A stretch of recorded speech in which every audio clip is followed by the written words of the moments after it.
لبيك إن الحمد والنعمة لك والملك لا شريك لك لبيك.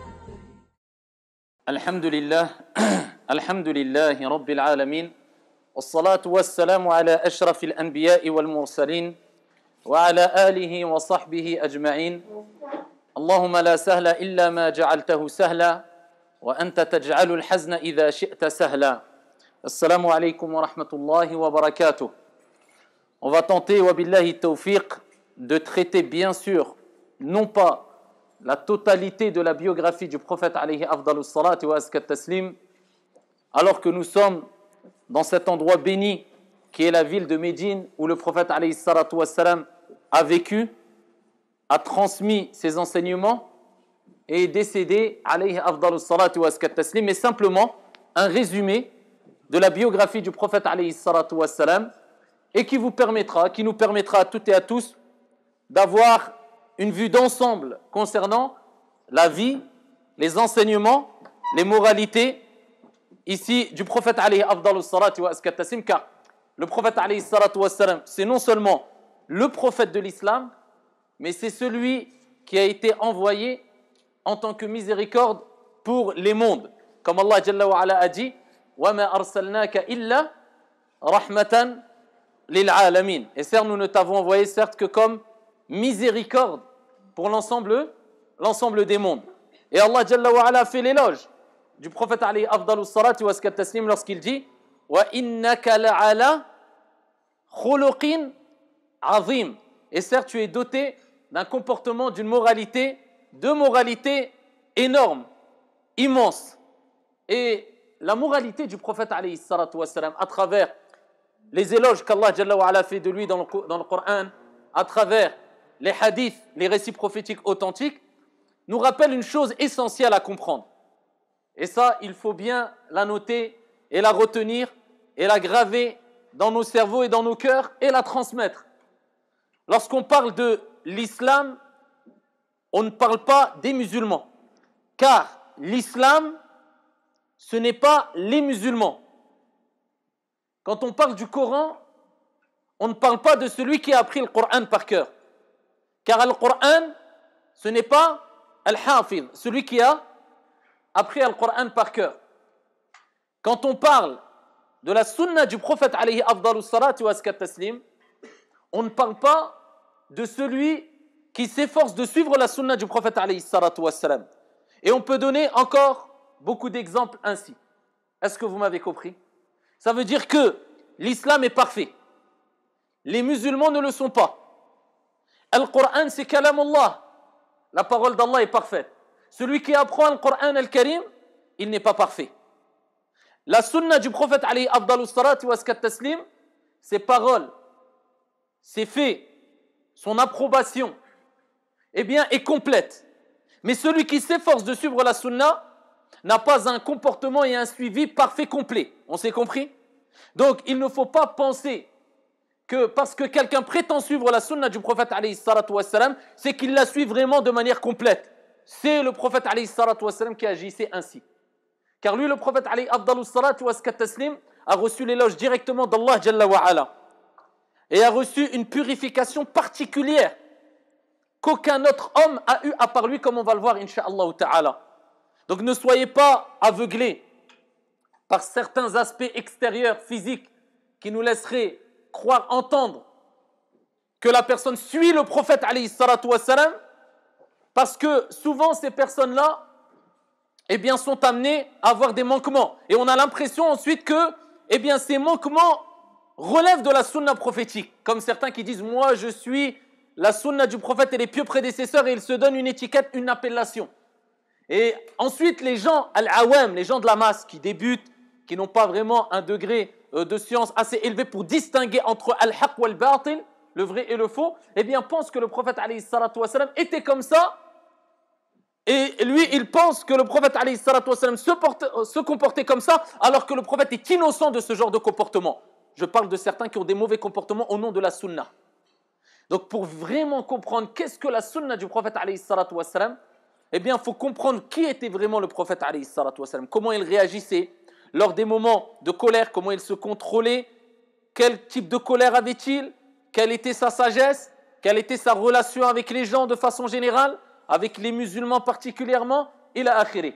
Et avec cette connaissance, c'est-à-dire avec cette science, cela va nous éclaircir, nous apporter une lumière qui va nous empêcher de se retrouver dans l'obscurité et de se perdre sur le chemin au nom de la sunna du prophète alayhi afdalus salati wa askat taslim. Fahuwa Muhammad alayhi salatu wassalam. Abul Qasim, c'est Muhammad Abul Qasim.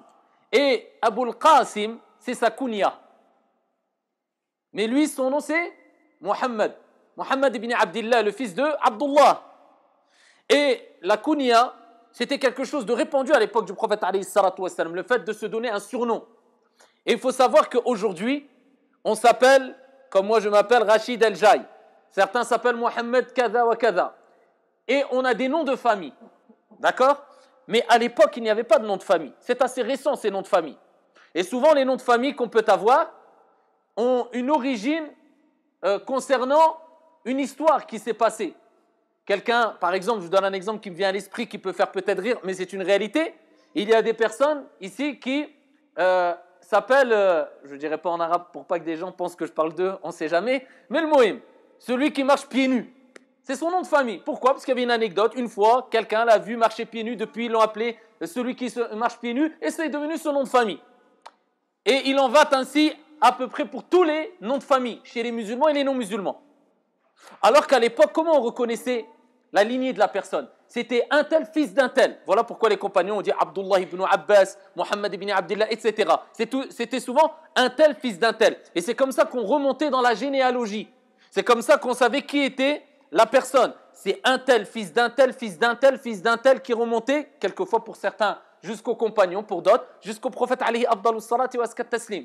Et d'autres avaient pour kunya, eh bien, Abou qui veut dire père, père d'eux, et cela dépendait de l'enfant qu'ils avaient. Alors, ici, certains s'appelaient Abou ou Ummu avant même qu'ils aient un enfant, comme Aïcha radiyallahu anha wa ardaha, d'accord? Ici, certaines s'appelaient Ummu Abdillah, alors qu'ils n'avaient pas d'enfant qui s'appelait Abdullah, ila akhiri. Et donc, ici, en général, ils prenaient le nom ou le prénom du premier enfant qu'ils avaient. Et il s'appelait Abu Fulan. Mais c'était plus répandu le Ibnu, fils plutôt que père d'eux. D'accord? Et ici, le prophète alayhi salatu wassalam avait une kunya qui était Abul Qasim.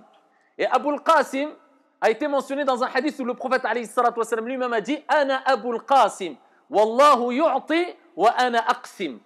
Je suis Abul Qasim.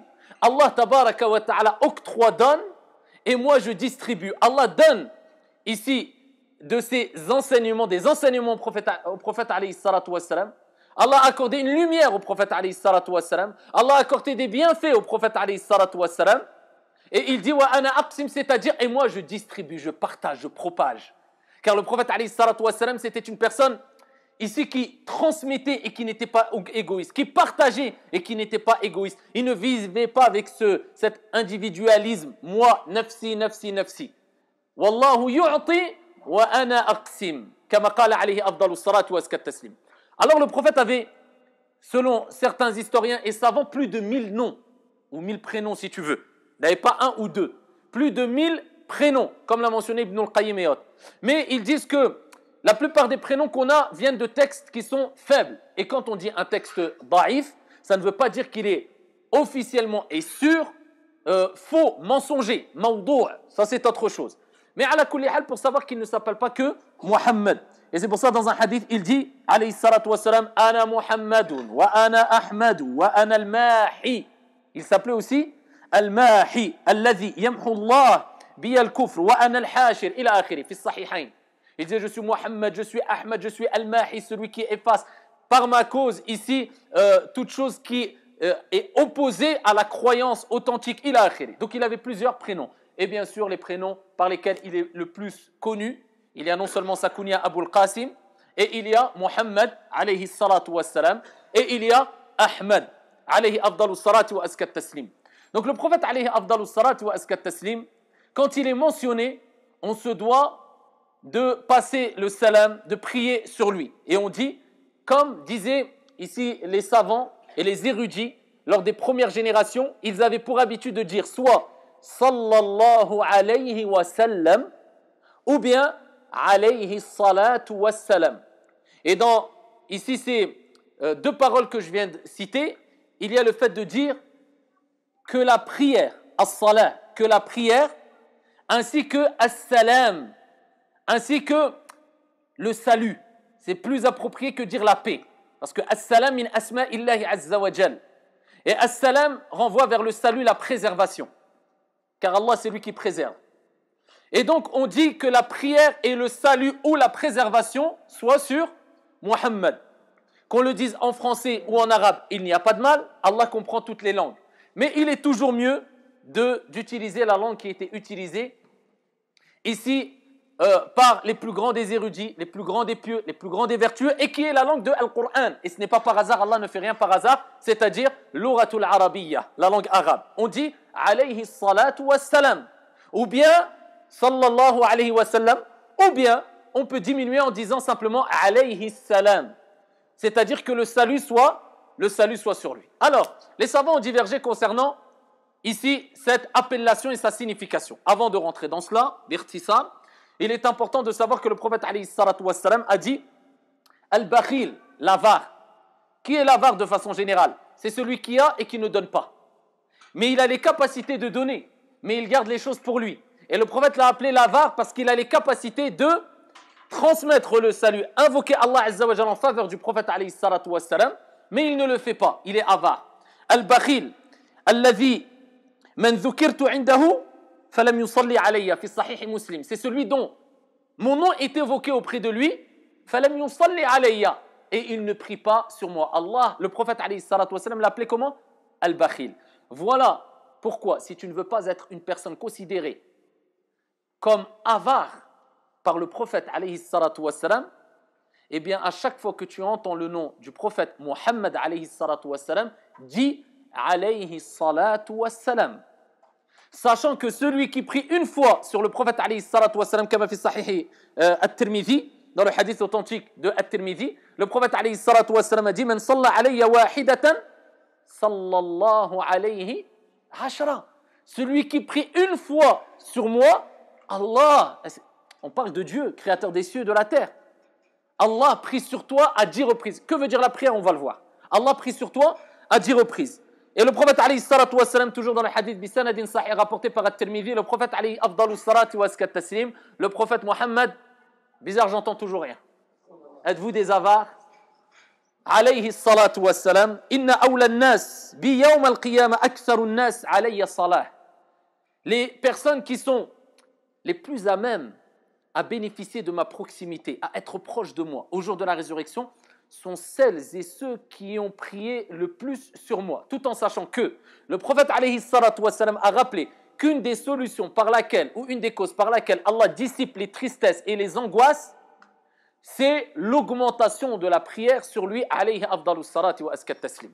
Alors, parmi les définitions ou les explications qui ont été données par al-ulama, les savants, concernant la signification de alayhi salatu wassalam, il y a ce qui a été apporté par Abu al-Aliya, par Ibn al-Qayyim, par un grand nombre de savants. Et ils ont dit, quand on parle de prière, as-salatu ala nabi, eh bien cela désigne al-thana, thana'ullah ala al-nabi sallallahu alayhi wa sallam fil mala'il a'la 'inda al-mala'ika al-muqarrabin. C'est l'éloge d'Allah tabaraka wa ta'ala dans les plus hauts degrés ou dans les cieux les plus élevés ou les plus hauts auprès des nobles anges rapprochés. Donc quand on dit alayhi salatu wassalam, c'est comme si on disait ya Allah athni alayhi fil mala'il a'la 'inda al mala'ika al muqarrabin. Oh Allah, fais l'éloge du prophète alayhi salatu wassalam dans les cieux auprès des anges nobles et rapprochés. Et c'est ce que signifie chez un grand nombre de savants as-salah. Donc on demande à Allah de faire l'éloge. Quand on dit alayhi salatu wassalam, Allahumma salli ala Muhammad, ya Allah, fais l'éloge du prophète dans les cieux auprès des anges rapprochés. Et celui qui prie une fois sur le prophète, Allah fait son éloge 10 fois. Si on prend la définition ou l'explication qui concerne l'éloge ou qui a un rapport avec l'éloge. Alayhi salatu wa as-salam. As-salam, on a dit, c'est le salut, la préservation. Donc, on demande à Allah tabaraka wa ta'ala non seulement de faire l'éloge du prophète alayhi salatu wassalam dans les cieux, auprès des anges rapprochés, mais on demande à Allah de préserver le prophète Mohammed alayhi salatu wassalam. As-salam, c'est la préservation, c'est le salut. Ya Allah, préserve Mohammed alayhi salatu wassalam. Et le prophète est mort. Innaka mayyitun wa innahum mayyitun. Le prophète alayhi salatu wassalam a reçu ce message d'Allah jalla wa ala. Tu dois mourir et ils sont tous voués à mourir. Kullu nafsin dha'iqatul maut. Toute âme goûtera à la mort. Aujourd'hui tu es là, demain il était une fois. Voilà ce qu'on dira. Un tel foulan, il était une fois. Tu te rappelles. Ce qui restera, c'est quoi? Salihul a'mal, les œuvres salutaires, c'est-à-dire les œuvres accomplies avec sincérité et conformité, selon les enseignements divins et prophétiques. Le prophète alayhi salatu wassalam est mort. Donc, que veut dire Ya Allah préserve le prophète? Qala al-ulama, on demande à Allah azza wa jal de préserver la sunna, le message, les enseignements du prophète alayhi salatu wassalam. Car les enseignements du prophète, la sunna est une lumière, nour. Donc on dit Ya Allah, c'est comme si on disait Ya Allah, préserve les enseignements, les enseignements, tout ce qu'on a concernant la sunna du prophète alayhi salatu wassalam. Cela concerne les compagnons lorsqu'ils étaient vivants auprès du prophète et que le prophète était vivant. C'est comme s'ils disaient Ya Allah, préserve le prophète lors de son vivant. Et aussi cela veut dire Ya Allah, préserve le prophète le jour de la résurrection, après sa mort. Donc on demande la préservation du prophète lors de son vivant, quand il était vivant pour les compagnons. C'est valable lors de sa mort, c'est-à-dire on demande à Allah de préserver sa sunna. Et aussi cela concerne le prophète alayhi salatu wassalam après sa mort, car on sait très bien qu'on a une part d'immortalité en nous. Vous êtes immortel ou pas? Qui est immortel? Personne n'est immortel? Tu es immortel? An-nafs, ahsan. Tu suis les cours? Ahsan. Ici, l'âme a une part, est immortelle. Parce que l'âme ne meurt pas. Le prophète alayhi salatu wassalam a dit quand une personne décède, qu'est-ce qu'il fait son regard? Il suit de son regard son âme qui quitte le corps. C'est pour ça souvent quand quelqu'un décède, au dernier instant, le moment où l'âme sort, et on peut voir certaines vidéos sur internet où des gens ont été filmés en direct alors que l'âme a quitté leur corps, et bien qu'est-ce qu'ils font souvent? Eh bien on voit que le regard se dirige vers le haut. Il regarde vers le ciel. Parce que le prophète alayhi salatu wassalam fi sahih a dit l'âme, quand elle quitte le corps, eh bien la personne suit l'âme du regard. Et l'âme va vers le haut. Rejoindre son Seigneur, Jalla fi'ula. Et donc elle regarde vers le haut. Donc l'âme, elle ne meurt pas. Mais Allah Azza wa Jalla a dit Kullu nafsin dha'iqatul maut. Ça veut dire quoi alors? Toute âme goûtera à la mort. Cela ne veut pas dire qu'elle va mourir. Mais Allah a utilisé le mot al-dhawq, goûtera. Est-ce qu'il a dit toute âme va mourir? Il a dit toute âme goûtera. Parce qu'elle va goûter à la mort quand elle va quitter le corps. Mais elle ne va pas mourir. D'accord? Et donc c'est pour ça qu'on demande à Allah, préserve le prophète même après sa mort. Parce que on ne meurt pas vraiment. C'est une transition. Et voilà pourquoi quand le musulman comprend cela, quand il perd un être cher, eh bien, alhamdoulilah, bien qu'il ait de la tristesse, c'est dur, c'est difficile, c'est humain. Le prophète lui-même a pleuré quand son fils Ibrahim est décédé. Et quand ils ont interrogé le prophète alayhi salatu wassalam sur sa réaction parce qu'il pleurait, il dit c'est une miséricorde de la part d'Allah Jalla wa ala, le fait de pleurer. Mais nous on sait que c'est une transition. J'ai perdu mon père, j'ai perdu ma mère, j'ai perdu ma sœur. Je l'ai perdu pendant un moment, mais incha'Allah ta'ala, à travers mes invocations en sa faveur et à travers mes œuvres salutaires, eh bien j'espère bientôt qu'on se rencontre au paradis. Et on implore Allah Azza wa Jal, comme il nous a réunis dans cette noble assemblée, dans cette ville bénie qui est Médine, de nous rassembler dans ce noble et vaste paradis. Amin ya Rabbal Alamin. Alors, le prophète alayhi salatu wassalam, sa biographie est quelque chose d'extrêmement intéressant et long, et beaucoup de leçons de morale à prendre. Pourquoi? Parce qu'à travers la biographie du prophète alayhi salatu wassalam, on a des enseignements qui ont une relation avec le dogme, al-aqida, avec al-tawhid, l'unicité, avec al-fiqh, la jurisprudence, avec al-adab, les bienséances, les comportements, on retrouve tout dans la biographie du prophète alayhi salatu wassalam. Donc c'est vrai que même en 40 cours, c'est difficile de traiter la biographie du prophète alayhi salatu wassalam. Surtout quand on est très limité. Je me suis lancé un défi, c'est peut-être pas le meilleur des défis, mais je me suis lancé le défi d'essayer de faire la biographie en peut-être 6 cours. Ça va être difficile, mais on va essayer, mais ça sera un résumé, vous m'avez compris.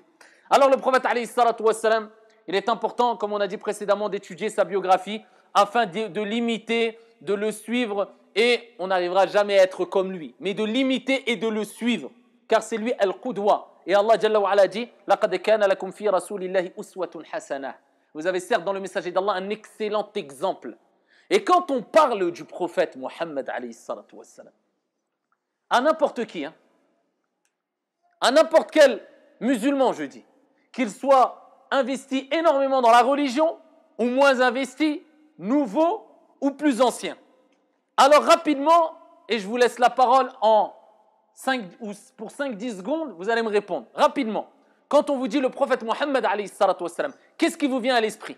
Yallah. Modèle. Le meilleur. L'indulgence. Le juste. La miséricorde. La bonté. Le digne de confiance. Khalas, on s'arrête là en quelques secondes. Eh bien, celui qui applique ce que vous avez dit, il suit la sunna du prophète alayhi salatu wassalam. Voilà, khalas. C'est compliqué ou pas? Tout le monde dit je suis la sunna du prophète alayhi salatu wassalam. C'est vrai ou pas? Quelquefois on est perdu. Vous l'avez dit. Pourquoi c'est ces mots qui ressortent? Parce que, à travers ce que vous avez lu, à travers ce que vous avez appris, à travers les enseignements que vous avez reçus concernant sa biographie, à travers ce que vous avez entendu, eh bien, c'est ce qui ressort. C'est ce qui a marqué ici la moralité du prophète alayhi salatu wassalam. La miséricorde, la justice, le digne de confiance, la confiance, l'honnêteté, la clémence, le bon comportement, la bonté, ce que vous m'avez cité. Si vous appliquez ça, vous êtes sur la sunna du prophète alayhi salatu wassalam. Et celui qui peut avoir des aspects extérieurs physiques qui relèvent de la sunna du prophète alayhi salatu wassalam, une barbe et autres, ou un beau qamis qui n'a rien à voir avec la sunna at-ta'abbudiyya, qui relève de l'adoration, mais ça relève plutôt des habitudes et des cultures, et qui n'a rien à voir avec ce que vous m'avez cité. Il n'est pas indulgent, il n'est pas clément, il n'a pas de bonté, mais il arrive avec un visage renfrogné, il est toujours sur ses gardes, mauvais comportement, dur, eh bien sachez qu'il est plus sur la bid'a, l'innovation, que sur la sunna. On s'est compris? T'as pas besoin d'être un grand savant après pour différencier entre qui est le plus sur la sunna du prophète alayhi salatu wassalam ou pas. Alors celui, et vous avez compris pourquoi je vous ai dit tout à l'heure et précédemment et en introduction, quand on parle de l'islam, on ne parle pas des musulmans. Ça ne veut pas dire musulmans. Quand on parle du Coran, ça ne veut pas dire celui qui a appris le Coran. Quand on parle de la sunna du prophète alayhi salatu wassalam, ça ne veut pas dire celui qui s'efforce de suivre la sunna du prophète alayhi salatu wassalam. Donc ne vous faites pas avoir par des appellations et par des noms. Et par des actes extérieurs qui, attention, peuvent être très importants et relever de la sunna du prophète alayhi salatu wassalam. D'accord? Et celui qui n'applique pas une sunna, ça ne veut pas dire automatiquement que c'est une personne égarée, vouée en enfer ou je ne sais quoi, ou innovateur. Il y a des aspects extérieurs qui relèvent de la sunna. Il y a des aspects extérieurs qui relèvent des habitudes. Aspects extérieurs qui relèvent de la sunna, la barbe. Parmi les aspects physiques qu'avait le prophète, et on le verra incha'Allah ta'ala, c'est qu'il avait la barbe, à l'unanimité des savants. Et le prophète alayhi salatu wassalam, eh bien, a ordonné à plusieurs reprises dans Sahih Muslim et d'autres d'avoir la barbe. Après, les savants divergent concernant cette question. Est-ce que l'ordre, eh bien, indique le fait que c'est fortement recommandé ou c'est obligatoire? Est-ce que c'est détestable de ne pas avoir la barbe ou c'est haram? Ils divergent. Et ça, c'est des divergences qui ne sont pas nouvelles. C'est des divergences ici dans lesquelles sont entrés les plus grands des hommes et qui ont vécu lors des premiers siècles à leur tête. Les compagnons radiyallahu anhum wa ardahum, après At-Tabi'in et après Abu Hanifa, Malik, Al-Shafi'i, Ahmad. Ceux qui ont vécu dans les 3 premiers siècles. Maintenant, il faut revenir à l'ulama, aux savants, et ensuite, on passe à autre chose et on ne s'arrête pas que sur un aspect extérieur. Alors, maintenant, ici, concernant des aspects extérieurs qui n'ont rien à voir avec la sunna, et souvent on a l'impression que des gens pensent que ça relève de la sunna. L'habit, la tenue vestimentaire, le fait d'avoir un qamis, ce n'est pas une sunna, ici, qui relève de la pratique du prophète alayhi salatu wassalam, qui a été accomplie en vue d'adorer Allah et de se rapprocher d'Allah. C'était les habitudes qu'ils avaient. Voilà pourquoi, aujourd'hui, au Maroc, certaines personnes mettent un type de vêtement, en Arabie Saoudite, un autre type de vêtement, en Mauritanie, un autre type de vêtement. Donc, on comprend qu'il n'y a pas d'habit musulman. Mais il y a des conditions à respecter quand on s'habille, pour l'homme comme pour la femme. Vous avez compris? Donc, ne pas confondre ce qu'on voit et la réalité des choses conformes à la sunna réelle du prophète Mohammed, alayhi afdalus salati wa askat taslim. Alors, les Arabes, Al-Arab, les Arabes, eh bien, d'avant, sont plus, entre guillemets, on se comprend, les Arabes d'aujourd'hui. Donc, c'est vrai qu'on retrouve beaucoup de déficiences chez les Arabes d'aujourd'hui qu'on ne trouvait pas chez les Arabes d'avant, et je ne parle pas des musulmans d'avant. Tout en sachant que tous les Arabes ne sont pas musulmans, tous les musulmans ne sont pas Arabes. Mais avant même l'islam, les Arabes avaient des comportements, on peut le dire comme ça, quelques-uns d'entre eux, beaucoup d'entre eux, des comportements sauvages.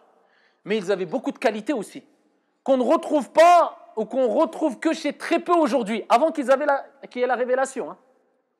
Et les Arabes, avant la venue du prophète, alayhi salatu wassalam, du message divin, il faut savoir qu'ils adoraient avant, bien avant, hein, ils étaient sur la religion d'Ibrahim, alayhi salam. Allah envoyait des prophètes et des envoyés, et tout le monde appelait à Tawhid, l'unicité, adorer un Dieu unique. Ensuite, il y avait des législations qui variaient dans telle pratique religieuse, d'une religion, enfin, d'une époque à une autre, d'un prophète à une autre, etc. Mais tout le monde a appelé à Tawhid. Donc les Arabes, ils étaient sur At-Tawhid, La ilaha illallah. Et ensuite, il y a un homme qui est venu, comme il relatait dans Sahih al-Bukhari wa Muslim, fi Sahihayn min hadith Abi Hurayra, qui s'appelle Amr ibn Luhay al-Khuza'i. Le prophète alayhi salatu wassalam nous a rappelé que les Arabes étaient sur la religion d'Ibrahim jusqu'à ce qu'un homme qui faisait partie des Arabes et qui fut le premier à introduire l'adoration des statues chez les Arabes ne vienne. Un homme qui a fait rentrer Ash-Shirk, l'association. Ils n'adoraient pas des statues. Cet homme-là a eu une emprise sur eux, sur une partie des Arabes, et il les a poussés à adorer les statues. Et le prophète alayhi salatu wassalam a dit fi Sahihayn, dans le hadith rapporté par Al-Bukhari wa Muslim, رأيت عمرو بن لحي الخزاعي يجر قصبه في النار. Donc le prophète a attesté, et ça c'est des choses, quand le prophète alayhi salatu wassalam s'exprimait dessus, qui relevaient de la révélation. Vous ne pouvez pas attester d'une chose qui relève de l'ghaib. L'ghaib c'est le monde invisible, ou alors al-mustaqbal, ce qui a relation avec le futur, sans avoir eu une révélation.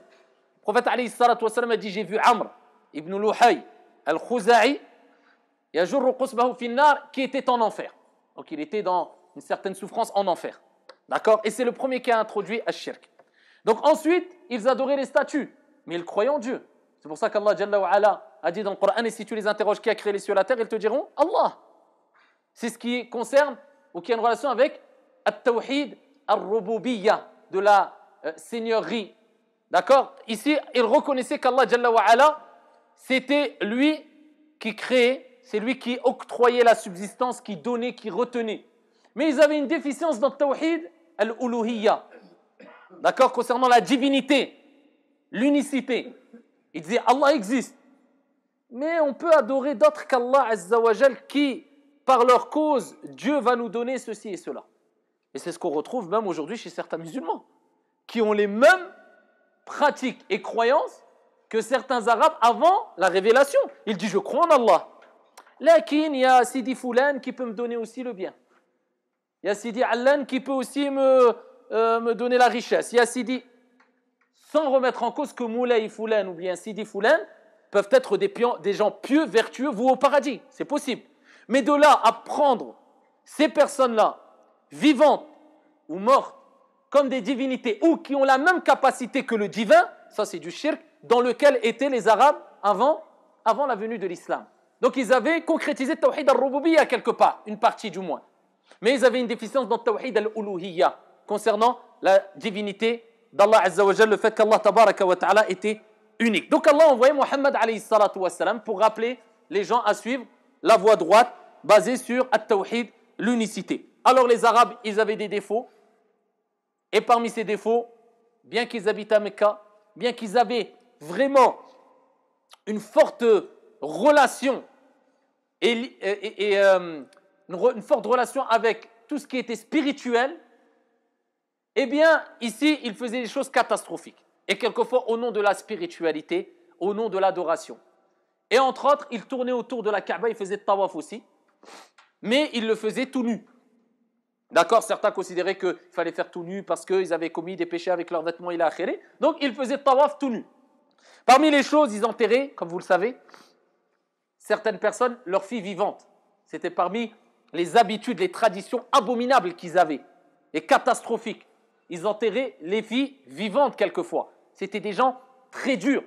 Alors que quand le prophète alayhi salatu wassalam est venu, avec la révélation divine, il nous a rappelé que celui qui a 2 ou 3 filles et qui s'en occupe bien correctement, qui prend soin d'eux, qui agit avec douceur envers eux, pas des garçons, des filles, eh bien ils seront une protection pour lui contre l'enfer. Donc, quelque part, ta fille, c'est ton paradis aussi. Alors qu'avant que le prophète alayhi salatu wassalam arrive, eh bien ils enterraient leurs filles vivantes, wal'iyadhu billah. Parmi les choses qu'ils faisaient, ils tuaient les enfants quand ils craignaient la pauvreté, parce qu'ils devaient les assumer. Parmi les choses, c'était des grands buveurs d'alcool. Et le fait qu'Allah tabaraka wa ta'ala a interdit l'alcool à la communauté musulmane, aux Arabes, suffit comme signe que la religion est une religion vraie. Parce qu'on sait très bien que les Arabes ont le sang chaud. Alors tu rajoutes au sang chaud l'alcool, vous vous imaginez, si tout était resté comme c'est maintenant aujourd'hui, sauf l'alcool, imaginez-vous, allez tout ce qui est haram, ça reste haram, tout ce qui est halal reste halal, tout ce qui est mubah reste mubah, tout ce qui est macro reste macro, sauf l'alcool. Ben, je peux vous dire que je ne sais pas si entre nous il resterait quelqu'un encore, on serait peut-être entretués. Alors on sait comment les Arabes d'aujourd'hui réagissent, et même les Arabes à leur époque. Donc c'est vrai que le fait de savoir que l'alcool est interdit en islam, c'est déjà un grand signe, alhamdulillah.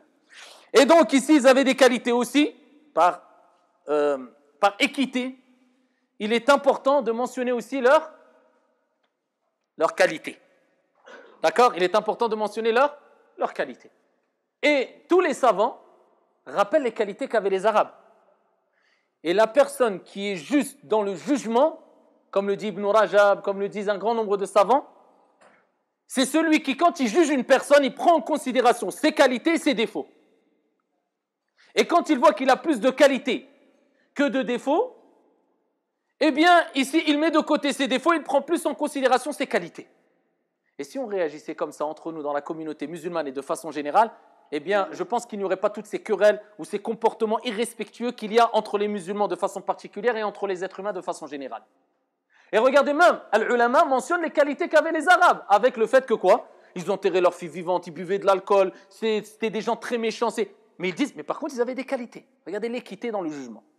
Et parmi les qualités qu'ils avaient, c'était des gens qui avaient une parole. La parole, c'était la parole.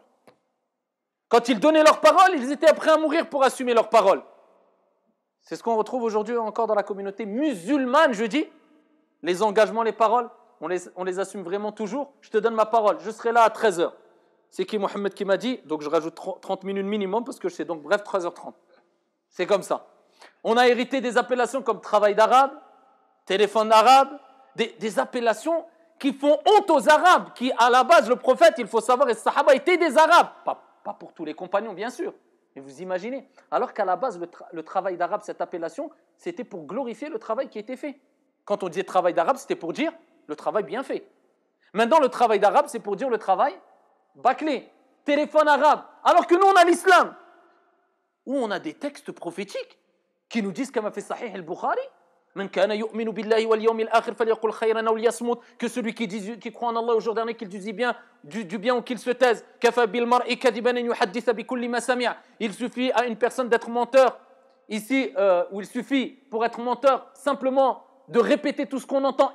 Avec tout ça, eh bien aujourd'hui on a hérité quoi? Téléphone arabe. Pourquoi? Parce que dès que nous, certains d'entre nous du moins, on entend une chose, d'accord, je dirai à personne. Foulan m'a dit à personne, hein. Foulan a dit à personne, et on gonfle l'histoire. Pourquoi? Parce qu'on s'est éloigné de la sunna du prophète Mohammed alayhi afdalus salati wa askat taslim. Et même de nos racines arabes, pour ceux qui sont arabes, et toutes les qualités ne sont pas chez les arabes, on a vu leurs défauts. Alors que les arabes avant l'avènement de l'islam, une parole c'était une parole. Ils allaient jusqu'au bout, un engagement, ils l'assumaient. Ils avaient vraiment des qualités, c'était des gens très hospitaliers, très accueillants et très courageux. On me dit c'était des bonhommes. Et quand il fallait être doux, ils étaient doux. Quand il fallait être un homme courageux, ils étaient courageux. Et c'était les qualités qu'avaient ici les Arabes. Alors, le prophète alayhi salatu wassalam a été envoyé comme miséricorde pour les mondes, et il est né bien sûr. Et quand il est né, il avait, selon certaines versions, il a été orphelin. Parce que quand on parle de yatim en islam, al-yatim, c'est l'orphelin. L'orphelin, c'est celui qui a perdu son père, et qui n'a pas atteint encore l'âge de la puberté. C'est ce qu'on appelle yatim en arabe. Et donc ici, on attribue à cet enfant-là, eh bien, tous les récits prophétiques qui concernent le fait de s'occuper de al-yatama, les orphelins. D'accord ? Celui qui s'occupe d'un orphelin, qui prend soin de lui, etc. Eh bien, il se rapproche du prophète alayhi salatu wassalam. Le prophète alayhi salatu wassalam a montré les deux doigts pour montrer la proximité entre le prophète et celui qui s'occupe d'un orphelin. Le fait de caresser, eh bien, les cheveux d'un orphelin, eh bien, cela est une cause par laquelle Allah Azza wa Jal adoucit les cœurs et apaise les cœurs. Ceux qui ont un cœur dur, ils sont asbin, eh bien, dis-lui, recommande-le, va voir les orphelins et caresse leur tête. Le prophète était orphelin parce qu'il est né, il n'avait pas de père. Il avait sa mère. Mais al-yatim, on a dit, c'est toute personne qui a perdu son père ou bien qui a été abandonnée de sorte qu'on ne retrouve plus, on ne connaît plus son père. Et il n'a pas atteint encore l'âge de la puberté. C'est un yatim. Et donc, imaginez-vous la situation du prophète alayhi salatu wassalam. À sa naissance, il est déjà éprouvé. Toute sa vie, ça n'a été que épreuve, et pas des moindres. Tu nais, tu ne connais pas ton père, c'est déjà une souffrance quelque part. Mais c'est une éducation aussi. C'est une éducation aussi. Parce que l'éducateur, c'est qui ? C'est Ar-Rabb, le Seigneur. Et Allah est appelé Ar-Rabb, entre autres parce que ça renvoie vers le terme qui est Al-Murabbi. Et Al-Murabbi, c'est lui qui éduque. Allah Jalla wa Ala a rappelé aussi à travers le fait que le prophète a perdu son père et sa mère très jeune, que bien qu'il a perdu son père et sa mère qui sont celles et ceux qui éduquent, il est devenu prophète et messager et le meilleur des hommes pour nous rappeler que c'est Allah qui éduque. Que tu aies un père ou une mère, ou que tu aies ni père ni mère, si Allah s'occupe de toi, il s'occupe de toi. Mais il est important de faire les causes. C'est pour ça que l'imam Malik, rahmatullahi alayhi, un jour, le grand savant de Médine, eh bien, quand il était dans des assises de sciences, il avait des enfants, il avait sa fille Fatima, qui était versée énormément dans la science, al-ilm, et il avait son fils, l'Aghalab. Son fils, il n'était pas intéressé aux sciences religieuses.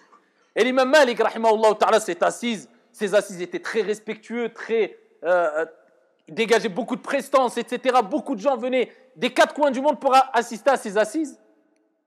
Eh bien, quelquefois, il regardait son fils et il disait « Hadihi binti » celle-là, c'est ma fille. Pour dire « Ouais, masha'Allah ». « Hada bni » ça, c'est mon fils. Pour dire « Voilà, c'est comme ça ». Et il dit « Al-adabu adabullah ». Il rappelle que l'éducation, les bienséances viennent d'Allah tabaraka wa ta'ala. Bien qu'il faut faire les causes, hein. Attention. Mais après, c'est Allah tabaraka wa ta'ala qui met les faits dans les causes. Son père était Abdullah.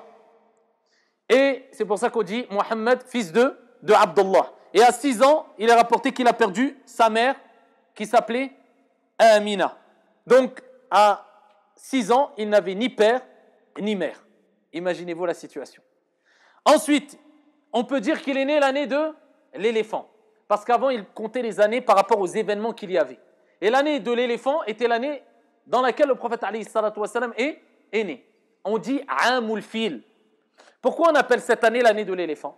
Comme l'a rapporté Ibn Jarir, comme l'a rapporté ici Ibn Ishaq, Ibn Kathir, ils ont rapporté l'événement qui concernait cette année-là.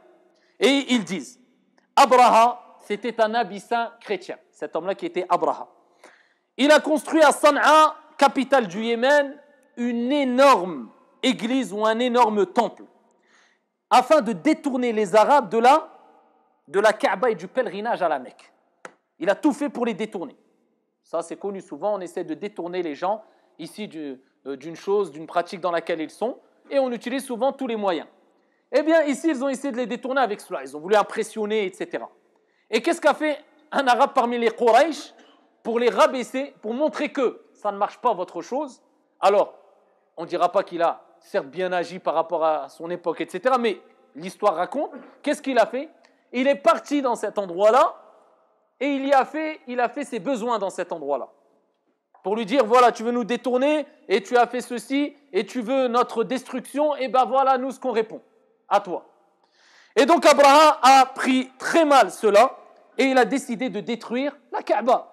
D'accord? Il a dit, bon, avec stratégie, avec délicatesse, eh bien, j'ai pas réussi, et bien là, maintenant, on vous attaque. Vous avez attaqué aussi indirectement, eh bien, on va vous attaquer. Et il a pris, selon certaines versions, 10, d'autres 12, d'autres 13 éléphants, et ils se sont dirigés vers la Mecque. Et Allah, tabaraka wa ta'ala, c'est lui qui préserve la Mecque. Et la terre la plus aimée d'Allah, tabaraka wa ta'ala, c'est la Mecque, Mekkat al-Mukarrama. Et bien qu'ils adoraient des statues, bien que les siècles sont passés, bien qu'elle fut ici ravagée par des intempéries quelquefois, la Mecque est restée la Mecque, la Kaaba est restée la Kaaba. Et Allah Azza wa Jal s'en charge. Et ce qui concerne la religion de Dieu, eh bien c'est Dieu qui s'en charge. Avec ou sans toi. Donc il ne faut pas se dire, oui, mais Allah s'occupe de sa religion. Inna dina indallahi l'islam. La religion auprès d'Allah Jalla wa ala est l'islam. Là, ils n'ont pas attaqué une personne. Ils ont attaqué ici la Kaaba. Allah Jalla wa ala a fait que les éléphants se sont arrêtés, n'ont plus réussi à avancer. Car même l'éléphant, si immense soit-il, si impressionnant soit-il, il ne peut se déplacer que par la permission divine. Et ensuite, Allah Jalla wa ala arsala alayhim tayran ababil. Allah a envoyé sur eux, eh bien, des oiseaux par centaines, par milliers, avec des petites pierres. فَجَعَلَهُمْ كَعَصْفٍ مَأْكُولٍ. فَجَعَلَهُمْ كَعَصْفٍ مَأْكُولٍ. Donc ils ont ces oiseaux avec ces pierres, et ce lâcher de pierres a fait ici de toute cette tribu qui voulait attaquer la Mecque, de ces éléphants, ici que des, comme on va dire, papier mâché. D'accord? Ça les a détruits et ça les a empêchés de détruire ici la Kaaba. Et donc c'est cet événement-là qui fait qu'on appelle Amul Fil, l'année de l'éléphant. Et c'est comme ça par rapport aux événements que se repéraient les Arabes à l'époque. D'accord? Ils ne disaient pas l'an 13, l'an 14, l'année de l'éléphant, l'année de tel événement. Et c'est pour ça qu'on dit que le prophète est né l'année de l'éléphant. Le prophète alayhi salatu wa salam bi ijma' est né le lundi. Il est né le lundi. C'est le jour où le prophète est né. Et le prophète alayhi salatu wa salam avait l'habitude et recommandé de jeûner le lundi. D'accord? Et il a rappelé quand on l'a interrogé pourquoi. Non seulement c'est le jour où les œuvres sont présentées auprès d'Allah Azza wa Jal, mais c'est l'année où je suis né. Donc jeûner le lundi par remerciement vis-à-vis d'Allah tabaraka wa ta'ala, comme on jeûne le jour de Ashura, par guise de remerciement vis-à-vis de notre Seigneur tabaraka wa ta'ala, comme le prophète l'a fait, parce que cette journée-là, Allah a sauvé Moussa alayhi salam de Pharaon, eh bien il n'y a pas de mal. On jeûne le lundi, parce que c'est un jour où nos œuvres sont présentées auprès d'Allah et le prophète aimait être en jeûne alors que ses œuvres sont présentées auprès d'Allah. Et parce que, par guise de remerciement vis-à-vis d'Allah Azza wa Jal. Et il est né Rabi' al-Awwal. Donc on parle des mois du calendrier lunaire. D'accord? Quand on parle avec le calendrier, là, dans l'histoire musulmane, on parle avec la référence du calendrier lunaire. Ce n'est pas le calendrier solaire, grégorien, mais c'est le calendrier hégirien. Et on parle de ces mois-là qui sont, ici on parle de ce mois-là qui est Rabi' al-Awwal. Donc c'est l'année de l'éléphant, Rabi' al-Awwal, un lundi que le prophète alayhi salatu wa salam est né. 570, 571, si on prend l'autre calendrier, après Jésus-Christ. Donc ici, ils divergent les savants sur la date exacte. Est-ce qu'il est né le 9? Est-ce qu'il est né le 12? Est-ce qu'il est né le... Ils divergent. Alors certains disent le 12. De là, eh bien, il y a la fameuse question qui revient chaque année. Est-ce qu'on peut fêter l'anniversaire du prophète alayhi afdalus salati wa askat taslim? D'accord? Donc, birtisar, parce qu'on va voyager de temps en temps avec des petites exhortations fiqhi, donc qui relèvent du droit ou alors de l'aqida, etc. Il y a une différence entre fêter un anniversaire et se remémorer, quelque part une commémoration, se remémorer d'un événement qui s'est passé. Et il y a une différence entre se remémorer d'un événement qui s'est passé d'une manière licite et légiférée et se remémorer d'un événement qui s'est passé d'une manière qui déplaît à Allah Azza wa Jalla et à son messager alayhi salatu wassalam. C'est clair? Donc fêter l'anniversaire du prophète alayhi salatu wassalam en utilisant le terme fête et en renvoyant cette fête à un événement religieux, c'est une bid'a, c'est une innovation. Parce que quand on lie une fête aux religieux, je dis bien aux religieux, il faut une preuve. Voilà pourquoi le prophète alayhi salatu wassalam nous a rappelé qu'on a 2 fêtes. Et si on élargit, on a 3 fêtes. Si on prend la journée du vendredi, Eid al-Adha, Eid al-Fitr et le jour du Yawm al-Jumu'ah, Eid, Eidun lana, c'est une fête. Et on l'appelle Eid li'annahu ya'oud, parce que ce jour-là, hadha al-yawm ya'oud, il revient chaque année. Donc, ici, si on dit que c'est une fête religieuse, eh bien, qu'on fasse des choses bonnes ou pas, c'est une bid'a. C'est une innovation, et rejetée par un grand nombre de savants. Si maintenant, on en fait une commémoration, si on veut, on se souvient d'un événement qui s'est passé, c'est l'opportunité de se rappeler de cet événement qui concerne probablement, regardez Allah, de par sa miséricorde, il a fait qu'il n'y a pas unanimité sur la date. C'est comme si, voilà, il voulait rappeler qu'il n'est pas impératif de faire quelque chose cette journée-là exactement. Déjà, vous ne savez même pas exactement, à coup sûr, quand il est né. D'accord? Donc, ici, le fait de se souvenir, ah tiens, nous sommes le 12 de Rabi' al-Awwal, les historiens ont rappelé qu'il est fort probable que le prophète est né cette journée-là. Eh bien, c'est l'opportunité, par exemple, de faire une khutbah sur le prophète, alayhi salatu wassalam, un sermon sur le prophète. Eh bien, rappelez ça à nos enfants à la maison. Vous savez que cette journée-là, c'est sûrement la journée où le prophète est né. Et de faire une conférence sur le prophète, alayhi salatu wassalam, de faire un colloque, un séminaire sur le prophète, la journée du... Il n'y a pas de mal, incha'Allah ta'ala. D'accord? Mais j'ai dit précédemment, il y a une différence entre fête et le fait de se mémorer la naissance. Donc on a bien compris, ce n'est pas une fête. Deuxième des choses, il y a la différence entre le fait de se remémorer un événement qui rend heureux le musulman de manière licite et de manière illicite. Alors si on le fait comme je l'ai cité précédemment, il n'y a pas de mal. Mais si on le fait avec, comme le font certains, en se réunissant, en passant la nuit à faire des actes qui n'ont rien à voir avec l'islam, comme certains, bon bref, je ne veux même pas rentrer dans les détails, mais ils font des choses vraiment catastrophiques pendant cette nuit-là, en prétendant que c'est parce que c'est la nuit du prophète, la naissance, eh bien on va se réunir à 500 personnes et on va réciter, on va dire Allahumma salli ala Muhammad 20 000 fois dans la journée, et ensuite on va chanter, on va danser, on va faire la fête, Le prophète est né pour que tu fasses la fête ainsi? Ajib. Non, remémore-toi la naissance de la meilleure des créatures qui nous a appelés à le suivre, tant au niveau de sa moralité, de ses paroles, de ses approbations, ni plus ni moins. D'accord? Et ici, il s'est produit plusieurs choses lors de sa naissance. Alors les savants divergent concernant ce qui s'est passé exactement. Certains rapportent, bien que le hadith est da'if, il est important de le souligner, qu'il y a un palais ou des palais qui se sont écroulés, qu'il est né circoncis, qu'il y a eu plusieurs événements qui relèvent de hadiths, de récits prophétiques faibles. Par contre, dans un hadith rapporté par Ahmad, bisanadin sahih, il est rapporté que le prophète alayhi salatu wassalam a dit « Je suis l'accomplissement du vœu, ad-du'a, formulé par Ibrahim alayhi salam. » Ibrahim a fait du'a pour la venue d'un prophète qui était Mohammed alayhi salatu wassalam. Il dit « Et l'heureuse annonce faite par Isa alayhi salam. » Voilà pourquoi dans l'Injil, eh bien, il est rapporté la venue d'un prophète sur le nom de Ahmed. Et le prophète alayhi salatu wassalam l'a rappelé. Je suis l'heureuse annonce faite par Isa alayhi salam. Et ma mère a vu, quand elle me porta, jaillir d'elle une lumière lors de l'accouchement par laquelle lui étaient illuminés les palais du Shem. Et ça, c'est un hadith authentique. Après 7 jours, et ils avaient l'habitude, les Arabes, et même cela relève de la sunna, après 7 jours, ils donnent un nom à l'enfant. Ça relève d'une sunna, celui qui donne maintenant aujourd'hui, parce que question administrative et autres, on donne le premier jour, il n'y a pas de mal, même avant qu'il naisse. Mais avant, ils attendaient le 7e jour et ils donnaient le prénom à l'enfant. Et donc, après 7 jours, eh bien, il y a son grand-père, Abdul Muttalib. Abdul Muttalib a pris le prophète Mohammed alayhi salatu wassalam. Il était fier. Et il a pris le prophète alayhi salatu wassalam et il l'a ramené devant les Quraysh, les Arabes, et il l'a rappelé qu'il s'appelait Mohammed. Il l'a appelé Mohammed. Et il faut savoir qu'à l'époque, le prénom Mohammed n'était pas courant. Ce n'était pas un prénom répandu, Mohammed. Donc les Arabes à l'époque ont été pris d'étonnement. Je dis Mohammed, mais il n'y a personne de ta lignée, de ta tribu qui s'appelle Mohammed. Pourquoi tu l'as appelé Mohammed? Et il a dit Inni la arju an yahmadahu ahlul ard wa an yahmadahu ahlu as-sama'.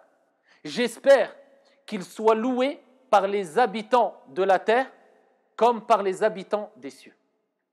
D'accord? Mohammed veut dire celui qui est loué. Alayhi salatu wassalam. Son enfance, Ibn al-Qayyim, rahmatullahi alayhi, nous rapporte que Amina l'a allaité 3 ou 7 jours. Il fut allaité. Et il faut savoir qu'à l'époque, les Arabes, quand ils avaient un enfant, ils avaient pour habitude de confier leur enfant à des femmes qui allaient allaiter leur enfant. D'accord? Et vous savez que la Mecque était une plaque tournante commerciale. Les gens venaient de partout et ils profitaient de la Kaaba pour faire tawaf, pour adorer les idoles. D'accord? Et ici, ils faisaient du commerce. Donc voilà pourquoi les Arabes, les Quraysh, c'était une des raisons pour laquelle ils ont détesté ce avec quoi est venu le prophète alayhi salatu wassalam. En disant que ça va poser problème. Les gens venaient aussi entre autres pour faire le tawaf autour de la Kaaba, certains nus pour adorer les idoles. Si lui il nous enlève toutes les idoles, eh bien on va plus s'en sortir au niveau du commerce. Et Allah Azza wa Jalla a fait, comme vous le savez aujourd'hui, que cette terre-là, eh bien sous la terre a jailli un des plus grands ou une des plus grandes sources économiques dans le monde, le pétrole. Pour rappeler que c'est Allah Azza wa Jalla qui donne et qui octroie min haythu la tahtasib, d'où tu ne t'attends même pas. وَمَنْ يَتَّقِ اللَّهِ يَجْعَلْ لَهُ مَخْرَجًا وَيَرْزُقْهُ مِنْ حَيْثُ لَا يَحْتَسِبُ. Celui qui craint Allah, eh bien on va lui donner une issue favorable, lui donner sa subsistance, d'où il ne s'attend même pas. Donc ici, ils allaitaient, ils donnaient les enfants aux femmes qui étaient loin de la ville. Pourquoi? Parce que comme les tribus se mélangeaient, eh bien ils voulaient préserver la langue arabe. Ils aimaient énormément la langue arabe. C'était des gens connus énormément pour leur éloquence en langue arabe. Quand ils discutaient entre eux, ils faisaient des poèmes, ils faisaient des vers, juste en discutant. Le niveau d'arabe qu'ils avaient atteint, mais il était exceptionnel. Voilà pourquoi Allah Jalla wa Ala, parmi les miracles, c'est quoi? La révélation du Coran en langue arabe. Parce que le prophète alayhi salatu wassalam a dit, chaque prophète a eu un miracle avec lequel il a vécu. Et il dit, Isa alayhi salam, il a eu ce miracle qui était de ressusciter les morts par la permission d'Allah Azza wa Jal et de faire retrouver la vue à l'aveugle. Moussa alayhi salam, il a eu comme miracle le bâton, comme a dit le prophète alayhi salatu wassalam. Et il dit, moi, il m'a été donné comme miracle, un miracle qui va perdurer jusqu'à la fin des temps, Al-Qur'an, en langue arabe. Parce que les Arabes, quand ils ont vu que cela, ici, a été révélé, quand ils ont lu le Qur'an, ils disent, ce n'est pas possible que cela vienne d'un homme. Parce qu'ils savaient c'était quoi la langue arabe. Et donc, pour préserver la langue arabe, ils envoyaient leurs enfants avec des femmes qui étaient loin de la ville parce que les gens se mélangeaient, les tribus, et ils venaient d'endroits où ils n'avaient pas le même niveau d'arabe. Par crainte de perdre la langue arabe, eh bien, ils les envoyaient loin avec des femmes qui allaitaient et qui, quand ils grandissaient, ils préservaient, dès le plus jeune âge, eh bien, la langue arabe, la pureté de la langue arabe. Et le prophète alayhi salatu wassalam a été confié à Amina. Donc, c'était ici la personne qui l'a allaité pendant 3 à 7 jours. Ensuite, Ayman, Al-Thuwayba. Il y a eu ensuite Halima Al-Sa'diyya qui l'a allaité. Et certains pensent qu'à Halima tout de suite. Non, il y a eu les personnes que j'ai citées. Et quand Halima le prit, eh bien, ont commencé à apparaître certains miracles. Eh bien, ses seins se sont remplis de lait, sa chamelle, eh bien, les mamelles se gonflaient de lait, et il y avait une bénédiction qui accompagnait le prophète alayhi salatu wassalam, de sorte qu'elle s'est dit, je ne le lâche plus. Dès que je suis avec lui, tout se passe bien, il y a la baraka. Et donc, à 2 ans, elle l'a ramené chez sa mère, comme dans leur habitude. Ça y est, elle a allaité 2 ans, hawlayni kamilayn, comme Allah Jalla wa Ala recommande, 2 ans complets. Et elle l'a ramené chez sa mère et lui a demandé si elle pouvait encore le garder. Sa mère, elle a dit oui, tu peux encore le garder. Sa mère, elle n'était pas encore décédée, elle est décédée alors qu'il avait à peu près, on a dit 6 ans. Vous suivez bien. Donc elle lui a demandé est-ce qu'elle pouvait le garder, elle lui a dit oui et elle l'a gardé. Et à 5 ans déjà, vous imaginez 5 ans. Alors qu'en général, on dit l'âge de tamyiz, la distinction, c'est-à-dire la distinction, quand on parle de l'âge de tamyiz, c'est souvent l'âge de 7 ans. Ou bien certains, comme Ind al-Malikiya, ils disent que l'âge de distinction à tamyiz, c'est l'âge où l'enfant peut comprendre une conversation correctement, répondre correctement. D'accord? Donc, arrivé à 5 ans, même pas 7 ans, Allah Jalla wa Ala a commencé les épreuves avec le prophète alayhi salatu wassalam, un enfant de 5 ans. Rapporté par l'imam Muslim, d'après Anas, pendant que le messager d'Allah alayhi salatu wassalam jouait, comme tout enfant, avec d'autres enfants, l'ange Gabriel, Jibril alayhi salam, a été envoyé par Allah. il a pris le prophète alayhi salatu wassalam. Il l'a plaqué contre le sol par terre. Ensuite, il lui a ouvert la poitrine. Ensuite, il a sorti son cœur, le cœur du prophète alayhi salatu wassalam. Et il a ôté un grumeau de sang en disant, Jibril alayhi salam a dit, cela représente l'emprise de Shaitan sur toi. Vous voyez pourquoi le prophète alayhi salatu wassalam, je vous ai dit, a été purifié, a une particularité que les autres n'avaient pas. C'est pour ça qu'on dit que c'est Khayrul Anam, Khayrul Bashar, la meilleure des créatures, le meilleur des hommes alayhi salatu wassalam. Et Jibril alayhi salam a pris son cœur et il a lavé dans une cuvette en or. Une cuvette en or, or du paradis. Al-dhahab min al-jannah, c'est pas de l'or qu'on peut. Une cuvette en or, pleine de zemzem, d'eau de zemzem. La meilleure des eaux qu'il y a sur la surface de la terre. Et il a remis tout en ordre. Et les enfants accoururent vers sa mère, sa nourrice, donc sa mère de lait. Et ici, ils ont dit que Mohammed est mort. Pour eux, quand ils l'ont vu dans cet état, ils ont dit, il est mort. Et le prophète alayhi salatu wassalam fut énormément atteint par cette dure épreuve. Elle l'a rapporté à sa mère, pris de peur aussi. Elle l'a rapporté à sa mère. Alors il avait 6 ans. Elle l'a gardé quand même un peu. 6 ans, elle l'a rapporté à sa mère. L'âge où sa mère est décédée, entre Médine et Mecca. Donc à peine elle l'a rapporté à sa mère entre Médine et Mecca, lors d'un voyage. Médine et Mecca, combien de kilomètres à peu près ? À peu près 400-500 kilomètres. 400-500 kilomètres. À notre époque où, quand on dit on va prendre le car tranquillement, dans 5 heures on est là-bas, si la clim s'arrête pendant 10 minutes, c'est comme si c'était la fin du monde. Le stress envahit la personne, peut-être les larmes sont prêtes à couler et les plaintes commencent. C'est notre époque, malheureusement. Qu'Allah nous pardonne. Dites Amin. À l'époque, c'était 600 km, c'était 2 jours, 3 jours de marche, sous 50 degrés avec des enfants, des femmes pour envoyer un message. Quelquefois, c'était 3 semaines de marche dans le désert, tout seul, la nuit, le jour. À l'époque de l'imam al-Bukhari et les grands savants, pour aller chercher un hadith. Quelquefois, ils faisaient 2 mois de marche juste pour un hadith, pour interroger l'imam Malik. Rahimahullah ta'ala, quelquefois, ils faisaient 1 mois, 2 mois de marche. Ils allaient jusqu'à Médine et ils disaient, on vient d'Irak. On vient te poser des questions et quand l'imam Malik répondait, la adri, je ne sais pas, parce qu'ils avaient cette crainte scrupuleuse de répondre à des questions de droit. Ils ne se précipitaient pas comme nous aujourd'hui, tu poses une question, t'inquiète, je suis là pour te répondre. Au pire, il y a Google. Ils craignaient. Et quand il lui posait une question à l'imam Malik, il disait, la adri, il dit, ya imam, je viens de l'Irak. J'ai fait des semaines de... Je vais dire quoi au peuple? Dis-leur, l'imam Malik a dit, la adri, je ne sais pas. Je ne veux pas rendre des comptes au jour de la résurrection, dis-leur, la adri. Et regardez, nous, où en sommes-nous aujourd'hui? On a du mal à se déplacer, je parle pour moi le premier, parce que l'être humain s'habitue à toute situation. Et il est bon de se remémorer ce qu'ont vécu, ceux qui ont marqué l'histoire comme peine et souffrance et endurance, afin de nous pousser à ne pas se plaindre. Parce que je vous le dis, surtout nous, parce que la plupart, non, tous, habitons en France, qu'on le veuille ou non. Je parle d'un point de vue, ici, confort mondain. On est dans un pays où il nous est offert énormément de bienfaits par la permission divine. Tu vas dans un hôpital, on t'accueille avec clémence. Ce n'est pas le cas dans beaucoup de pays musulmans, malheureusement, dû à la précarité, dû aux situations difficiles. Tu rentres dans une administration, on t'accueille avec le sourire. Ce n'est pas toujours le cas partout. Tu as un certain confort, tu as un toit, tu as l'eau chaude, tu as le chauffage, tu as le robinet. Juste par rapport à ça, nous, surtout qui vivons en France, on n'a pas le droit de se plaindre. Je ne dis pas, on n'a pas le droit de se plaindre. Et ça, c'est à retenir. Et je parle pour moi le premier. Qu'Allah nous pardonne pour toutes les plaintes excessives qu'on a eues. Et le prophète alayhi salatu wassalam a perdu sa mère alors qu'il avait 6 ans. Son grand-père Abdul Muttalib, l'a pris en charge tout de suite, son grand-père. Donc il est passé ici, son père décédé à sa naissance. Ça, il est passé avec une mère nourrice. Ensuite sa mère elle décède. Ensuite, il passe avec son grand-père qui l'a pris en charge pendant 2 ans, 8 ans. Ensuite, fallait quelqu'un pour la relève. Son grand-père est décédé, son oncle Abu Talib.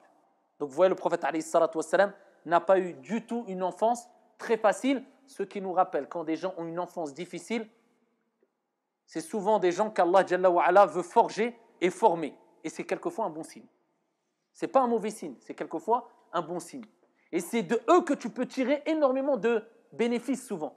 Le prophète alayhi salatu wassalam en est l'exemple type. Donc le prophète alayhi salatu wassalam a grandi, il avait 8 ans, 9 ans, 10 ans, entre les mains de son oncle Abu Talib. Et il a passé sa jeunesse alors qu'il était orphelin. Et Allah tabaraka wa ta'ala nous dit dans le Coran al-Karim, en s'adressant au prophète alayhi salatu wassalam, Alam yajidaka yatiman fa'awa.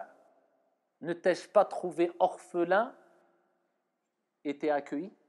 Donc le prophète alayhi salatu wassalam a reçu ce message d'Allah pour le réconforter, pour lui rappeler, ne t'inquiète pas, je t'ai trouvé orphelin. Quand tu étais en situation, je t'ai accueilli, et bien de même, aujourd'hui je vais m'occuper de toi. La tahzan wa la taqlaq. Ne t'attriste pas et ne sois pas angoissé. Alayhi afdalus salati wa askat taslim.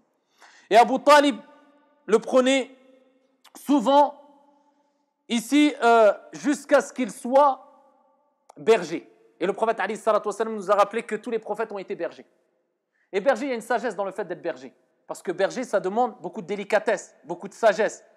D'accord? Parce qu'on s'occupe de moutons. Souvent, chacun a son comportement différent dans les moutons. Et il faut apprendre à les réunir et à les déplacer en groupe, etc. Et en plus, tu es en contact direct avec la nature. Donc, il t'est demandé d'avoir cet art qui est la coordination, la gérance, tout en restant dans un environnement calme et serein. Ce qui est important pour une personne qui ensuite veut éduquer des gens par la permission d'Allah Azza wa Jal. Et ça nous rappelle que ce n'est pas parce que c'était des prophètes et des envoyés restaient dormir chez eux ou alors ils se concentraient ou ils se consacraient simplement et exclusivement à la science religieuse. Ils bougeaient et ils étaient très actifs. À 12 ans, eh bien, il a eu un signe, alayhi salatu wassalam. Il a eu le premier signe à quel âge? 5 ans. 5 ans, vous vous rappelez? Jibril alayhi salam, qui est intervenu et qui a nettoyé son corps. À 12 ans, voilà que ça continue. Rapporté par l'imam al-Tirmidhi bi sanadin sahih, avec une chaîne de transmission authentique. Il est rapporté que lorsque le prophète alayhi salatu wassalam eut 12 ans, à quoi certains ajoutent 2 mois et 10 jours pour être précis, il partit avec son oncle pour un voyage de commerce en Syrie. Il accompagnait son oncle Abu Talib qui était un grand commerçant et il a pris cette expérience du commerce aussi à travers les voyages qu'il a accomplis avec son oncle. Et le voyage les mena à Basra en Syrie.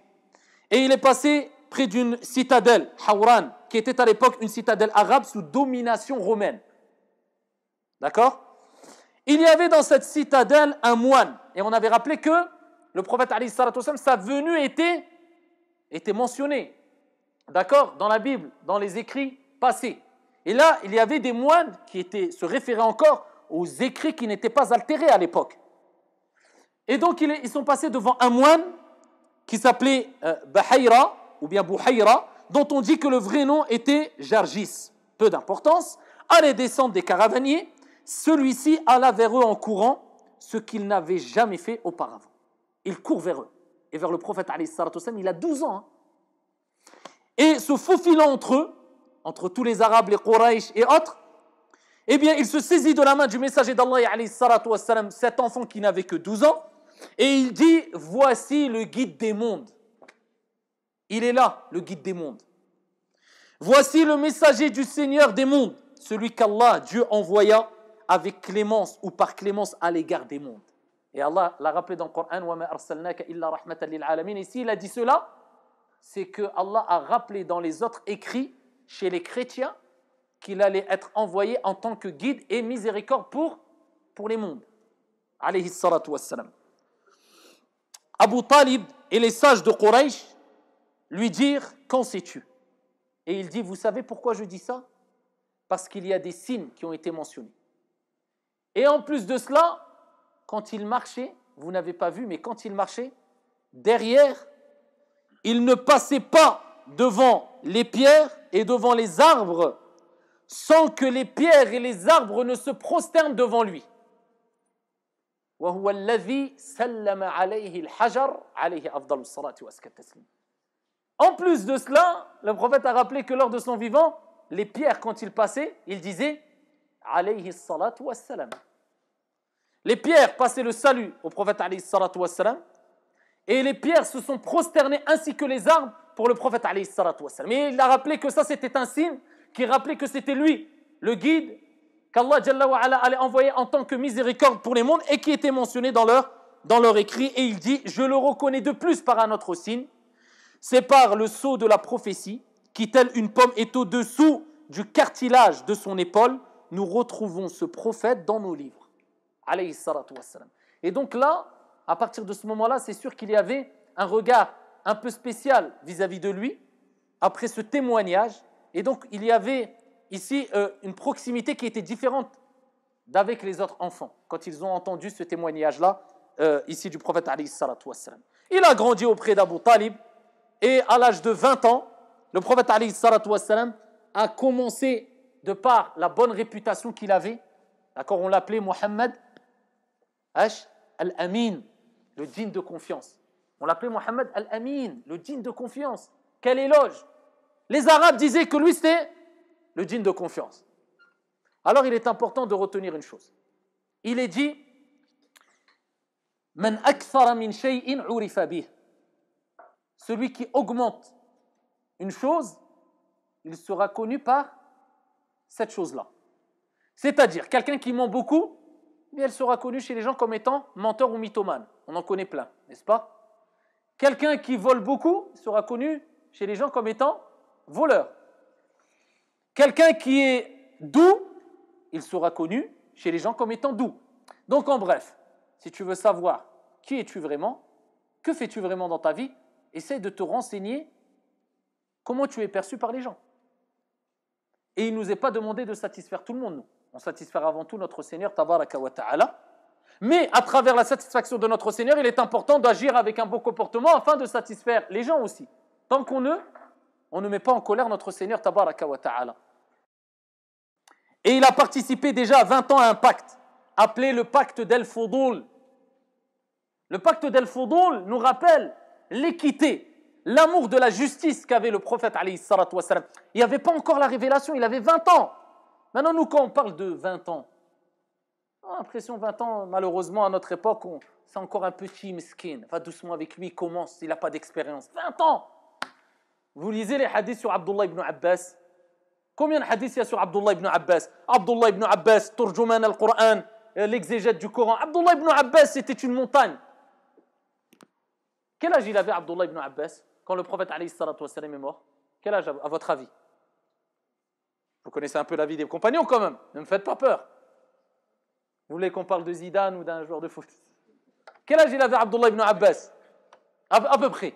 Ouais, le grand compagnon Abdullah ibn Abbas, proche du prophète alayhi salatu wassalam, qui a transmis un grand nombre de hadiths, excellent exégète du Coran, qui a reçu l'invocation, ad-du'a du prophète alayhi salatu wassalam. Allahumma faqihhu fi din. La preuve que le fiqh, c'est quelque chose d'extrêmement important. Instruis-le dans la religion, la compréhension. Wa'allimhu ta'wil. Et enseigne-lui l'explication, l'exégèse du Coran. Donne-lui cette science-là. Quel âge à peu près? Vingtaine d'années. Je ne parle pas quand le prophète était vivant. Quand le prophète est décédé, il est rapporté qu'il avait 10, maximum 12 ans. Quand on entend Abdullah ibn Abbas, on a l'impression qu'on parle d'un compagnon qui avait 40 ans. Abdullah ibn Abbas a dit, c'était un petit. Celui à qui le prophète a interpellé dans le grand hadith, et magnifique hadith, Ya Ghulam, ihfadillah yahfadk. Et il le dit, Ya Ghulam, c'est encore un jeune. Préserve Allah Azza wa Jal, Allah te préservera. C'est-à-dire, préserve les commandements d'Allah Azza wa Jal. Ya Ghulam.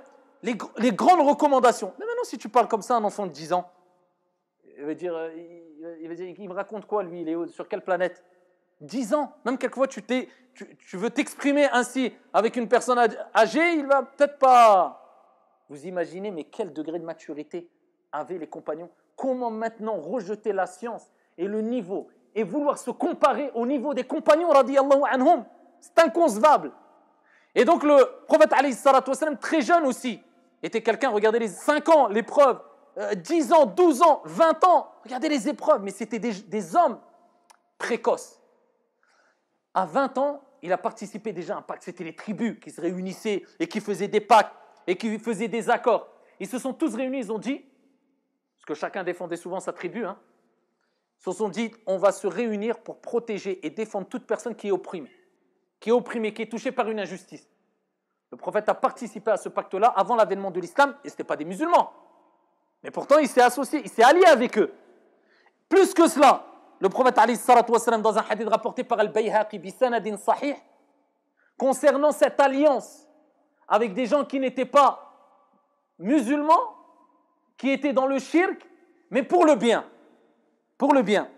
Il dit, je n'échangerai pas la part que j'y ai pris contre un troupeau de chameaux rouges. À l'époque, ils avaient la référence de chameaux rouges, c'était une bête très appréciée, de très grande valeur. Il dit, un troupeau de chameaux rouges. Parler, Nazilunas Manazilahum, on va parler avec notre niveau, même contre un parking rempli de 1000 Ferrari. Il dit, contre cela, je n'échangerai pas le fait d'y avoir participé. Si c'est à refaire, je le referai. Si c'est à refaire, je le referai. Alliance pour le bien, avec des gens qui ne seraient même pas de la même confession que lui, alayhi salatu wassalam. Plus tard, 25 ans, eh bien, il y a eu la fameuse histoire avec cette femme qui a marqué l'histoire, première musulmane en islam. C'est une femme, radiyallahu anha wa ardaha, qui est Khadija, bintu Khuwaylid, radiyallahu anha wa ardaha. Cette femme qui, comme fi Sahih Muslim, a reçu le salam direct. Le salam direct de Jibril alayhi salam et qui lui a transmis le salam d'Allah tabaraka wa ta'ala. Et le prophète était assis à côté de Khadija, imaginez-vous la scène, sa femme, son épouse. L'ange Gabriel n'a pas dit c'est une femme, mettez-la de côté. Allah il n'a pas dit c'est une femme, non, le prophète est là et Jibril apparaît au prophète alayhi salatu wassalam et il dit Khadija va venir avec un récipient de sauce ou bien de nourriture. إذا أتتك فقرأ عليها السلام من ربها عز وجل ومني. Quand elle va rentrer, passe-lui le salam de la part du Seigneur des mondes, Allah tabaraka wa ta'ala. Allah lui passe le salam. Vous imaginez? Demain on vous dit, ou ce soir tu rêves, qu'Allah nous facilite le fait de rêver du prophète Mohammed alayhi salatu wassalam. Dites Amin. Amin. Et le prophète vient te voir dans le rêve et il te dit Assalamu alayka ya un tel. Là c'est Allah qui lui passe directement à travers Jibril le salam. Et il dit Minni. Jibril n'oublie pas, il dit moi aussi je lui passe le salam. Wa bashirha. Et annonce-lui la bonne nouvelle. Ici, d'un paradis, d'un palais au paradis, fait de pierres précieuses, la sakhaba fihi wa la nasab, où il n'y aura ni bruit et ni fatigue. Donc non seulement elle a reçu le salam d'Allah, de Jibril, et l'annonce qu'elle aura un palais particulier au paradis où elle ne vivra et goûtera ni au bruit ni à la fatigue. Al-ulama ont dit tout simplement parce qu'elle n'a jamais fait goûter ni bruit, ni fatigue, ni encombrement au prophète Mohammed alayhi salatu wassalam. Et Khadija radiyallahu anha wa ardaha, c'était la femme que le prophète alayhi salatu wassalam aimait tellement que lorsqu'elle est décédée, eh bien il continuait à envoyer des cadeaux aux amis de Khadija et il parlait souvent d'elle jusqu'à ce qu'Aïcha a dit « Oh, on dirait qu'il n'y a que elle, Khadija ». Et le prophète alayhi salatu wassalam a dit « Elle a été et elle restera ». Radiyallahu anha wa ardaha. Et quand il était marié avec Khadija, il n'a épousé aucune autre femme. Il n'avait que cette femme-là. Khadija, radiyallahu anha wa ardaha, une réponse claire et nette à celles et ceux parmi les dénégateurs qui disent « Oui, mais le prophète cherchait les femmes les plus jeunes. Regardez, Aïcha était jeune, ceci, cela. » Le prophète alayhi salatu wassalam était âgé de quel âge? 25 ans. Alors que Khadija, radiyallahu anha wa ardaha, était âgée de quel âge? Regardez l'âge, la différence. Une vingtaine d'années de différence entre le prophète et, regardez, 25, 40, 45 ans. Le prophète alayhi salatu wassalam était marié avec une femme très âgée. Il n'a pas recherché la beauté physique, mais la beauté intérieure, la maturité.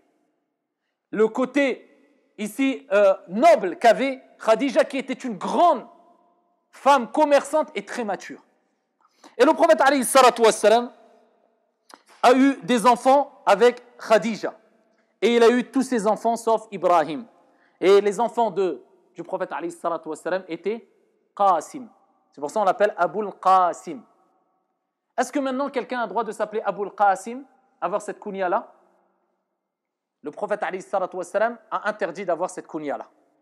Sauf qu'il y a divergence, comme dans beaucoup de sujets.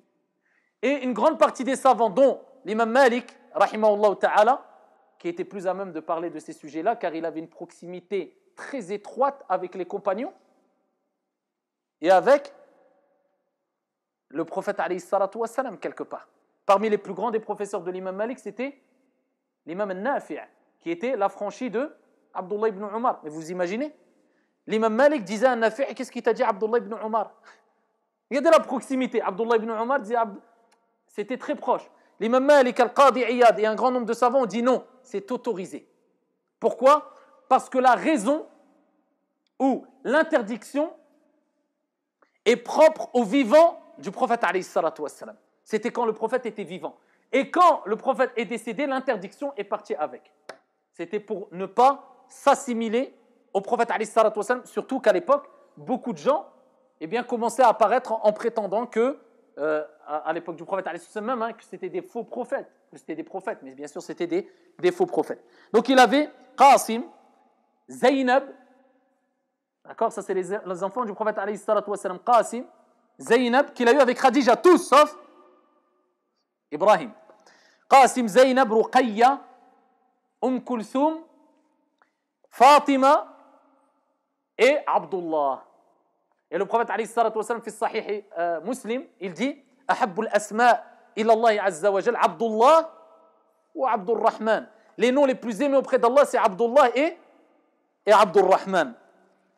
Et rapporté par l'imam Muslim, Jibril alayhi salam a dit et a annoncé la bonne nouvelle à Khadija radiyallahu anha warda, comme on l'a vu. À 35 ans, le prophète alayhi salatu wassalam a participé à la rénovation de la Kaaba après qu'elle fut délabrée au fil des temps. Donc la Kaaba a été construite, les savants divergent.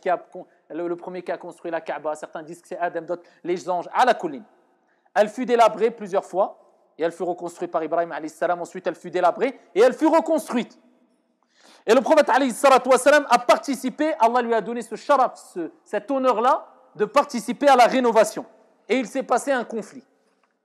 Et le conflit concernait qui allait poser, après la rénovation, la pierre noire dans l'angle.